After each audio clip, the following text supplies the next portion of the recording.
Heboh pemotor tak berhelm terobos lintasan KA terjebak di tengah-tengah rel kereta api yang melintas. Warganet dihebohkan dengan video yang memperlihatkan seorang pemotor yang nekat menerobos palang pintu kereta api.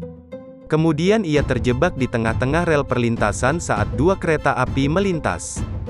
Video yang memperlihatkan kejadian ini juga diunggah oleh akun Instagram @fakta.indo pada Senin, tanggal 15 November tahun 2021. Terekam seorang pengendara motor menerobos pintu kereta api, tak lama kereta dari dua arah melintas dan ia pun terjebak di tengah, tulis akun tersebut.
Bang. Bang.